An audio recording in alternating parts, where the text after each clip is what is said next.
Hello and welcome to another episode of Ask Two Lawyers. And today we're going to talk even more about the Vanderpump Rules. Only this time we decided to invite somebody who knows a little something about the show, unlike Stewart and I. And so hopefully we'll be able to get a little bit more in depth in terms of the people involved here and kind of what this is all about. But we're also going to go over the legalities of it, because there was a special motion to strike the lawsuit that was filed.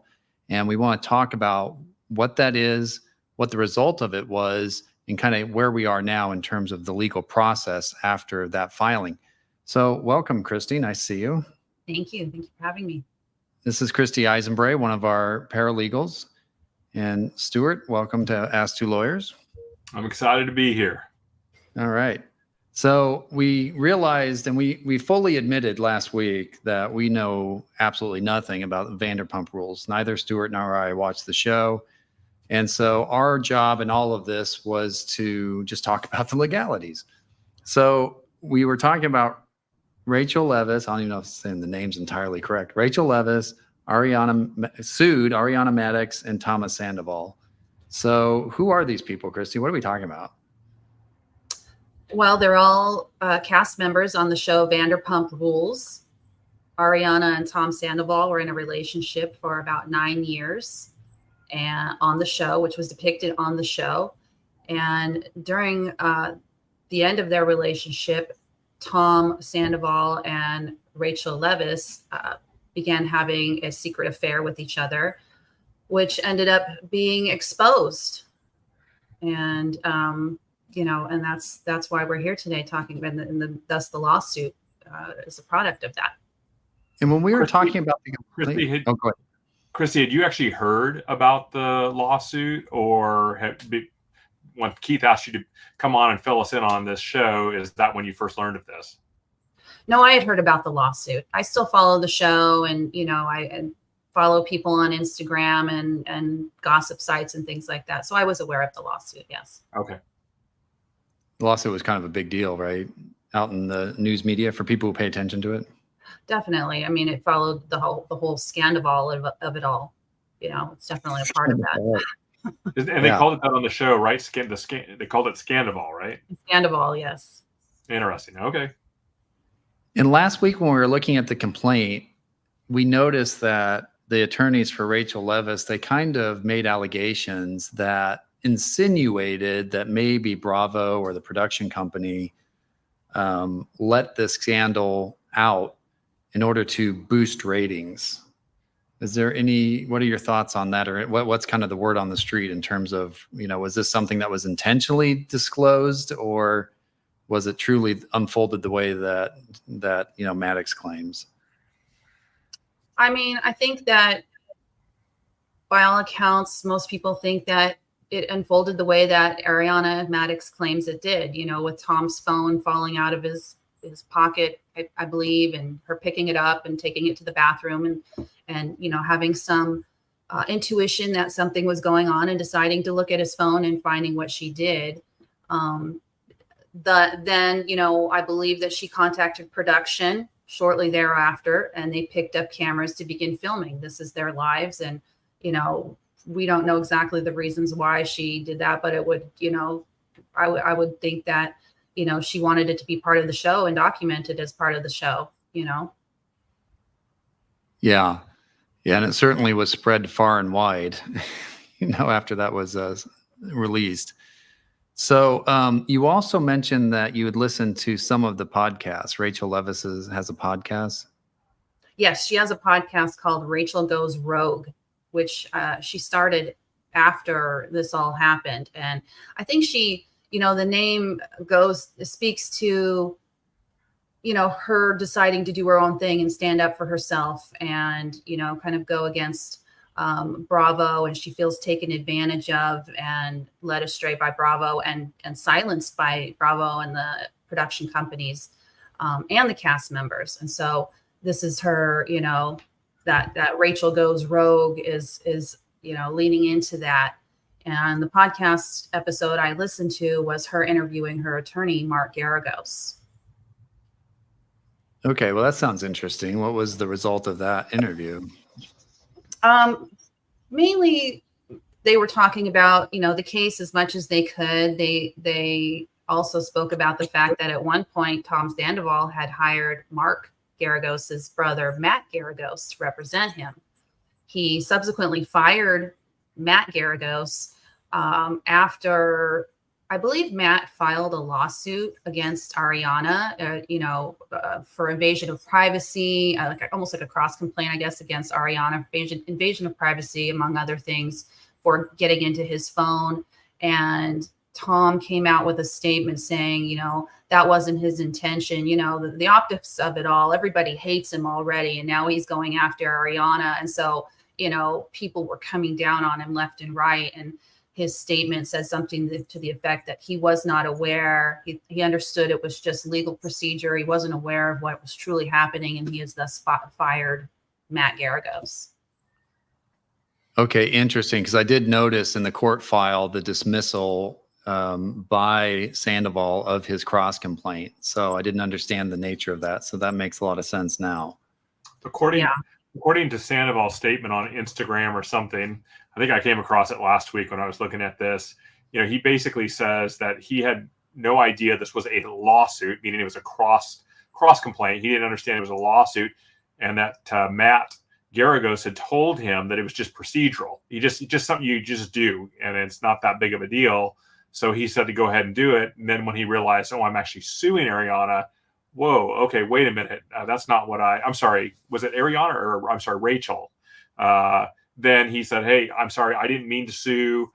So that's where apparently that ended the relationship between Matt Garagos and Tom Sandoval, which again, you've got the Mark Garagos on the other side of this and their brothers. It's just kind of a crazy case thus far.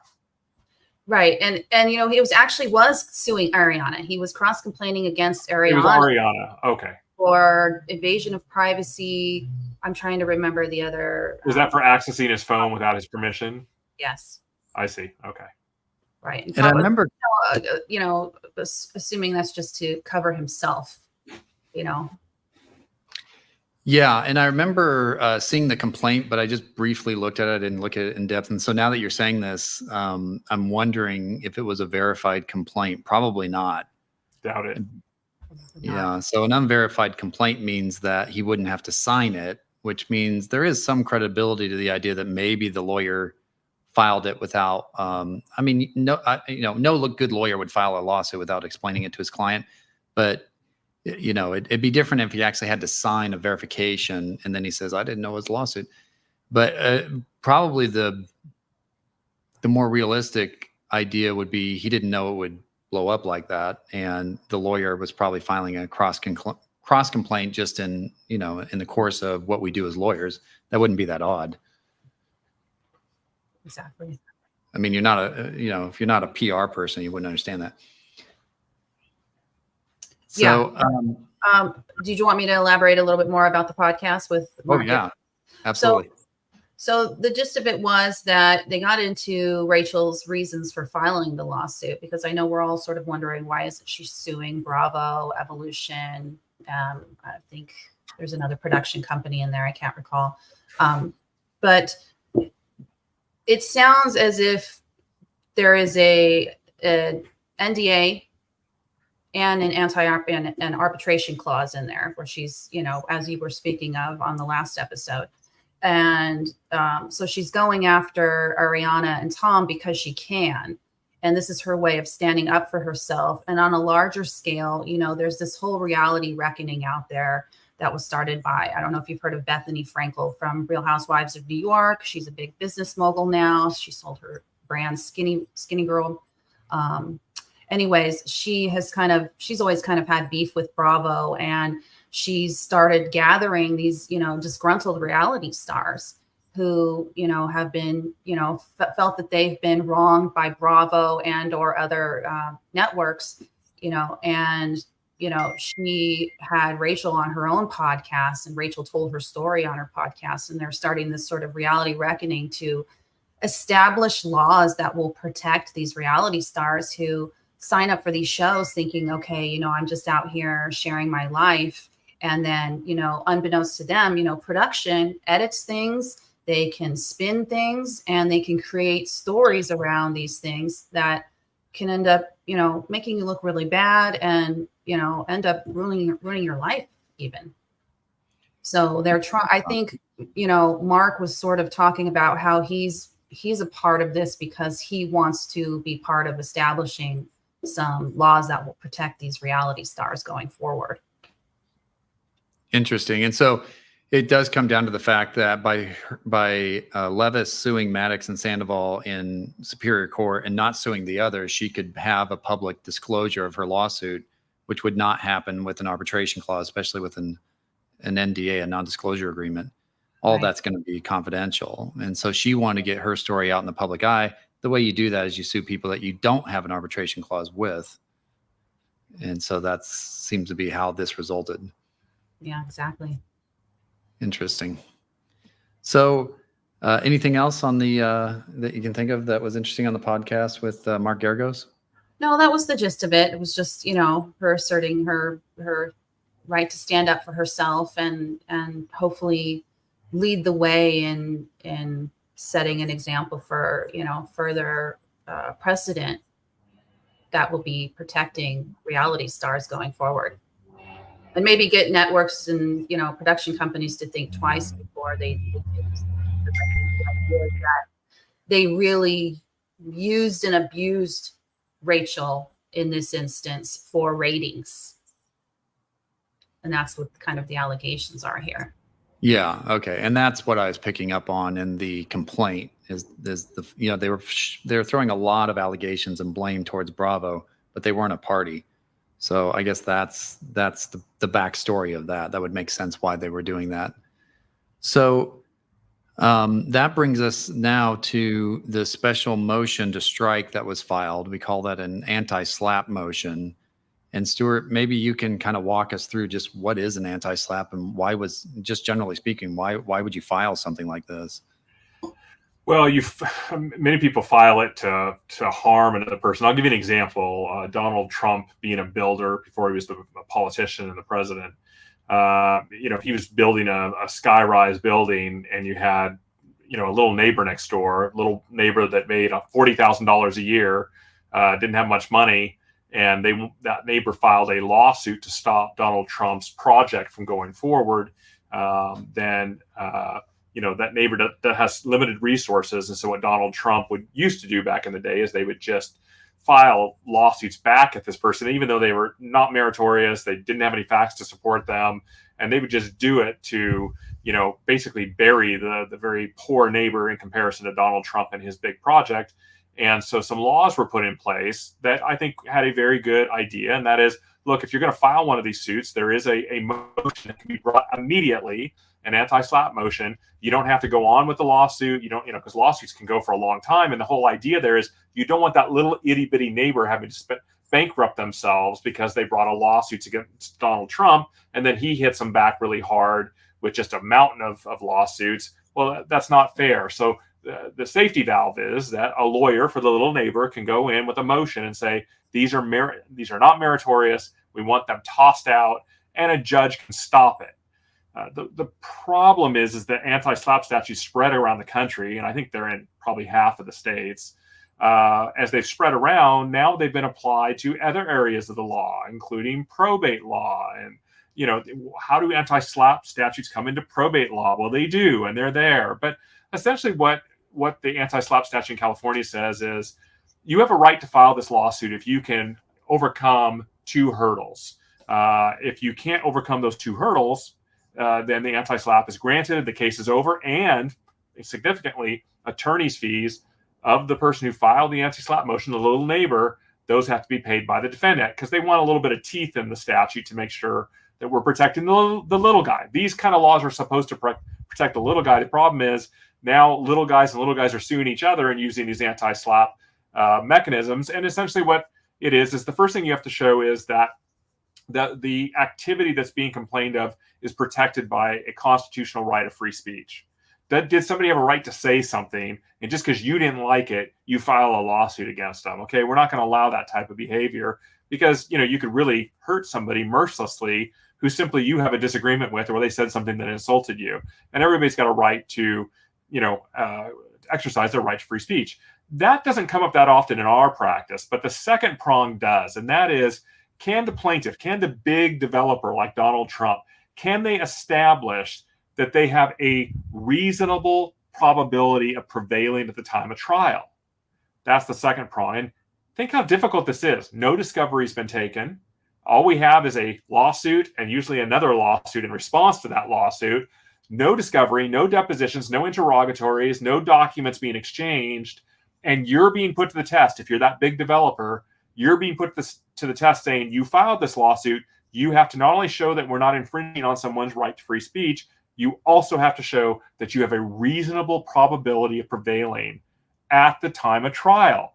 Now, reasonable probability of prevailing, it's a very subjective term. And to one judge means one thing, and to another judge means another thing, and to another judge means another thing. It can be all over the place. And so this is, again, it goes back to judges kind of putting their finger in the air and saying, I have a bad feeling in my gut about this lawsuit. I think this bigger person is trying to hurt the smaller person and retaliate against them because a lawsuit was made. Therefore, I'm going to strike that complaint and get it out and give them their lawyer's fees. Or I believe that the person here suing does have a meritorious claim, and likely, they at least given time to do discovery, it's reasonable to conclude that they would have a chance to prove this at the time of trial. So that's essentially how an anti-SLAPP statute works. How did it actually work in this case, Keith? Yeah, it's interesting because the first prong, like you said, is protected activity. So protected activity could be exercising your free speech, but it's also other things. So filing a lawsuit or a petition could be protective activity. Filing a complaint with the government agency could be protective activity. And where we see it mostly in our cases is where somebody files a lawsuit and somebody else files a counter suit of some sort, and then they get hit with an anti-SLAPP. So it almost has come to pass where whoever files the first lawsuit wins. So in this case, the court put out a substantial, so let me back up. So Maddox files an anti-SLAPP, and it's a special motion to try and strike the lawsuit filed by Rachel Leviss. And what Maddox is saying, and I'm sorry, I'm just interrupting. The lawsuit filed by Rachel Leviss, that's the one for revenge porn and eavesdropping and intentional infliction of emotional distress. She files that against Sandoval and Maddox. And now you're saying in response, Sandoval or Ariana files some suit against Rachel. Is that right? Yeah, she files the motion against Rachel. And she says, it's protected activity because I'm just exercising my right to free speech. And so I have the right to say whatever I want, and I can say whatever I want about Rachel Leviss and Tom Sandoval, and I can badmouth them all I want. And so in that sense, she's saying it's free speech. And then if she were to show that to the court, then it becomes Rachel Leviss's burden, as you said, to prove that she has at least minimal merit to be able to prevail at time of trial, which is not always an easy thing to do without discovery and depositions haven't been taken yet. So that's what's teed up before the court. Maddox wants the whole case thrown out because it violates her right to free speech. The court did a lengthy opinion. It was a 17-page opinion, which normally for trial court opinions, they're not usually that long. They're usually robust and they explain their holding, but they're not usually 17 pages. But I can imagine that this trial court knew that, number one, this would be public, and number two, it would probably be appealed no matter what decision they made. So they really focus in on protected activity. So is this lawsuit attacking Maddox's right to free speech? And so what it comes down to is the court says that the allegations made, so if the conduct that was alleged, if Maddox's conduct as alleged is illegal as a matter of law, and the term illegal for this purpose, just for purposes of this motion, means something criminal. And so if you can show that Maddox engaged in something criminal, then she doesn't have a right to free speech, because right to free speech is not unlimited. It has some parameters around it. So the age-old example in law school is you can't yell fire in a crowded theater. That would be illegal. It hurts public safety. People could be harmed. So there's times when the right to free speech has to yield to other laws. And that's true in criminal context. So the question becomes, was Maddox's conduct as alleged in the complaint criminal? And this isn't a criminal complaint, by the way, it's a civil complaint. But the question is, did she violate criminal codes as part of the allegations, penal codes as part of the allegations? And so that's the issue ultimately the court hones in on. So the first thing that is alleged to have been criminal is accessing the phone without consent. And so they say Maddox accessed Sandoval's phone without his consent. And so some of the facts that show that is she admits in her own declaration that she had the passcodes for the phone. She already knew the passcodes. And the thing the court finds most convincing is that apparently Maddox went to the restroom, locked herself in a stall, and looked at the phone in private. And so why would you look at a phone in private if you weren't illegally accessing it, or accessing it without consent? If you knew you're accessing it without consent, you would lock yourself away in a toilet stall, look at it. If you thought you had consent to look at it, why wouldn't you just look at it in front of Tom Sandoval? And so that was something that the court focused on to say, that looks like somebody who's accessing a phone without consent. And, Christy, maybe you can fill us in on what was the story of how she accessed this phone and all that. Well, apparently, they were at, Tom Sandoval has a band, and they were at one of his shows. While he was on stage, the phone slipped out of his pocket. I'm not sure exactly how, but somehow he lost control of the phone, and someone gave it to Ariana, who now she's got possession of the phone. She's already had feelings that something was going on. She decides to take the phone into the bathroom, look at the phone, finds what she finds. I believe then she recorded from her own phone some of the video that she found on Tom's phone, went back out of the bathroom, confronted Tom, who then forcefully took back the phone and deleted the videos. Yeah, so I think that was what the court was really focusing on here. Sorry, we have a little background noise at the moment. And so what else in terms of, and then what did Tom do once he found out that she accessed the phone? From my understanding, he deleted the videos. He took the phone back and he deleted the videos.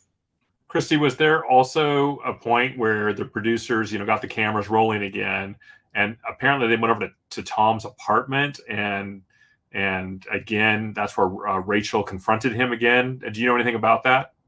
I do. So they went over to Rachel's apartment. Tom was there during the filming of this, and at some point, apparently, allegedly, admitted that he did this without her consent. He initially tried to, go down the road that, no, you knew I was recording. But he eventually admitted that. By the end of the filming, I believe he realized he might be in some trouble for what he had just said. And he fought with the producers to not air that footage of the filming that day. Not all of, we saw some of the footage of it, but the part where he's admitting to filming her or filming her without her consent.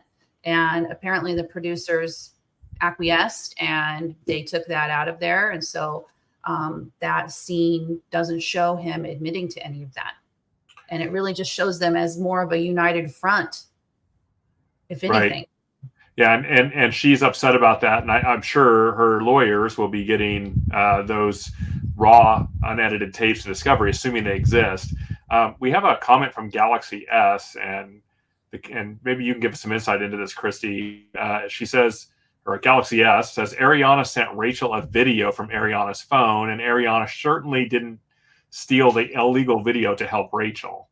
Well, what's that? What's that about? Do you know anything about that?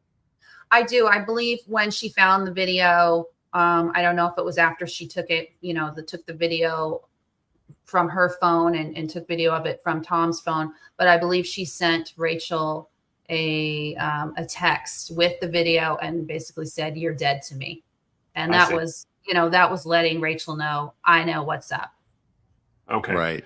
So we know that and this is something Keith and I had kind of discussed last week. And Keith, I want to continue to hear more about the anti-SLAPP and what your conclusion was there. But I mean, it seems to me that, well, why don't we just continue on with that? Because we're going to go down the wrong road here. Well, okay. So let's remember that point, Stewart. Okay. So I'm just going to say that under Penal Code Section 502, it's actually illegal to access somebody's phone or computer system without their consent. And so it applies to use any data, computer system, computer network. And so the allegation is that's exactly what Maddox did and Ariana did, and therefore that would be illegal conduct for purposes of this anti-SLAPP. So that was very interesting. And then also making a copy of the FaceTime video. So Maddox, everybody knows, and she admitted in declarations that she made a copy of the FaceTime video, and that was what apparently Sandoval was trying to delete from her phone, or in some regard. But just by the virtue of the fact that she accessed the phone, she made a copy of the FaceTime video, and then she ran away. Maddox declares Sandoval grabbed Maddox's phone and ran away in an effort to delete the recording, which he would not have done had he given permission for her to access the phone in the first place. And so for all of those reasons, the court decided that this was not, it was not protected activity because there's an exception. There's an exception to free speech because this was criminal conduct. And therefore, they denied the special notice. They denied the anti-SLAPP. The lawsuit was not dismissed, and it would continue on from there. The interesting part is Rachel Leviss didn't even have to get to prong 2. So there was no requirement that she even show minimal merit because the court dismissed it on prong 1. This is not protected conduct. I thought that was interesting because that doesn't happen that often. It's pretty rare that you win on prong 1. And then the other thing I'll note is everybody filed appeals. And so as soon as the decision came out, Ariana Maddox filed an appeal, Rachel Leviss filed a cross appeal. I'm not sure what the grounds for those appeals are yet because you first file a notice of appeal and then the briefs come later. So we don't have any appellate briefs yet to look at to see what the arguments are. But that probably explains why we have a 17-page decision from a trial court, because they knew that people were going to appeal, and sure enough, that's exactly what happened. Right. And we all know how long appeals take in the state of California. So I'm wondering, if they're supposed to go to trial in November, do we think that the trial will be, moved out? Yeah, it would almost have to be. And yeah, I mean, appeals can easily, in my experience, can take 2 to 3 years to go from start to finish on an appeal. What's your view of that, Christy? You used to work for the appellate court. Right. That's exactly the case. It could take a year or more for an appeal to see its way through the process. There's briefing, there's oral argument, there's a decision that has to be, prepared and, given by the court. That could easily take a year or more. So I don't see how they could go to trial in November when these issues are still up in the air in the appellate court. Yeah. So that was the disposition. Prong 1, Rachel Leviss wins round 1 in terms of the motion to strike. So what are your thoughts on that, Stewart? What I'd like to see is the Court of Appeal make a decision and then rush it right up onto the California Supreme Court and have them find anything regarding this case and then add, and anti-SLAPPs don't apply to probate law. Yeah. That's what I'd like to see happen if you're asking me. So, but yeah, no, the appeals process, Keith, we've done appeals. Christy used to work at the appellate court. It's mind-numbingly long. And a year and a half is not a surprising amount of time to wait on appeal. And think about it. You've already gone to trial in most cases. That's 2 to 3 years, maybe 4 years to get to trial. Here it's an anti-SLAPP issue. So it's that's why it's so soon at the beginning of the trial. So that one probably gets heard, in the next year, but still think about a year from now that finally gets heard. And now you got to come back right to where you were before that was filed. Oh my gosh, that is just painful. Yeah. Yeah, it really is. So do you remember your thoughts, Stewart, that you were going to go down before? Yeah, I do. I kind of struggled with the revenge porn versus the intentional infliction of emotional distress claims that are being brought by Rachel Leviss. It seems to me that when Ariana apparently texted back to her a video of her doing some things, I guess, that are there's some nudity involved and kind of pornographic in nature. that certainly would go to intentional infliction of emotional distress, because, clearly you're letting somebody else know, I have viewed this. And of course, she viewed it in a way that she did not have the right to. And now she's hitting Rachel Leviss with it because she's angry. She's seeing that, hey, Tom Sandoval, her man, is with Rachel, or, at least, they're exchanging photos she doesn't like. And you can see why she'd be pissed off about that and angry about that. But she really wanted to zing her. And so she sends her a text message with the video, meaning that Ariana has looked at that video and likely looked at it several times before she sent it on to Rachel. That's very violative. It's very awful to think about you receiving that text, and then the power that Ariana has in her hands of sending that video out to other people. It would just be excruciating. You could see why Rachel Leviss was so disturbed by this. So what I was getting at was, I think this certainly squares with the intentional infliction of emotional distress claim. The revenge porn, is it enough that the transfer was back to the victim? Is it enough that the transfer of the video back? And I just don't do, I don't do this area of the law, but I know you gotta spread this stuff out there somehow, some way.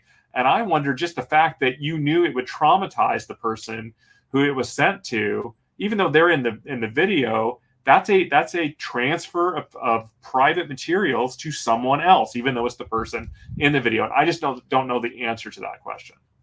Yeah, it would be interesting. And then, of course, it begs the question, was it showed to other people? And, you're going to love this comment. So we have another comment by Galaxy S again. The first part of this goes to preservation of evidence. That's right up our alley. And then how would people know what was on the tape unless, she showed it around that? And I've heard that before too. And Christy, maybe you can speak to that there's people who seem to know the contents with some familiarity of what was on the recording. How would they know that if they didn't see the recording? Well, these are Ariana's friends. I imagine she's talked to them about it, just like any of us would probably talk to our girlfriends about this if it happened. I would probably be talking about it too. It doesn't mean I necessarily showed anything to anybody, but I might talk to my friends about it. And accordingly, her friends are talking about it. This is a television show, and all their podcasts are them talking about the show and what's happening. So that makes sense to me. Does that qualify as, spreading this around to others? What are we talking about here? Are we talking about sending the video out, or just talking to your friends about something that happened to you? Yeah. And I want to go back to preservation, but another comment, which I think is a good point, is Ariana would not have that power if Sandoval hadn't recorded Leviss without her knowledge. That's true. If there was not this illegal recording allegedly by Rachel or by Sandoval of Rachel, Ariana would not have been able to describe what she can't see, and if there was no recording. But and the question is also, what is Tom's responsibility in this? Yeah. And so eavesdropping, that's the one claim that's being made against him, because he's taking photos of her without her permission and consent. But I also question the phone drop incident. How does a phone drop out of your pants and slide across the floor right to the person who can take it and use it and do something bad with it? And of course, we did see Ariana apparently, what I've been told, did run to the bathroom and hide and look at the phone. But how did it come out from his pants? If it truly was just one of those things that happened, which I'm having a hard time imagining, but I suppose it could, maybe he's not at fault for that. But he is at fault for if Rachel's being honest and saying, I didn't give consent, and most people don't give consent for those types of photos, then I think that's his responsibility, and he can be held accountable for that. Yeah, the recording itself is a problem. Let's go back to preservation of. Go ahead, Chrissy. I was just going to chime in on that, on how Ariana got a hold of the phone. And my understanding is that Tom was on stage, moving around quite a bit on stage. Dropped the phone fell somehow. Someone else obtained the phone and then gave it to Ariana, which makes sense. That's his girlfriend. So I see. So the moral of the story is don't rock out so much. Don't record people to begin with. But anyway, there's a lot of morals here. I don't know. We need to go down that road. This is not the right show for morals. No, not a lot of moral lessons here.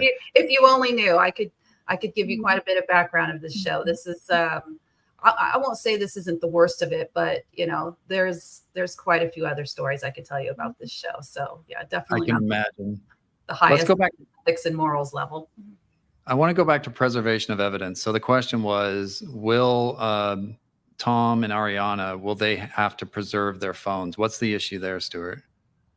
Well, the truth of the matter is we were all under an obligation in the state of California that if you're sued in a case, you have a duty already to preserve any and all evidence that may apply to that case. And if you destroy that evidence, and there are ways to find out if you destroyed it, you're not as sneaky as you think you are, then you can have sanctions put against you. Sometimes not just monetary sanctions, but evidentiary sanctions. In other words, maybe if you're a defendant and you deleted all the text messages that showed that you were guilty, let's say here Ariana texts everybody, 10 people the picture, and then she does a good job of calling everybody and getting them to clean up when she realizes she's gone too far, and asks everybody to delete everything, and then she deletes it herself.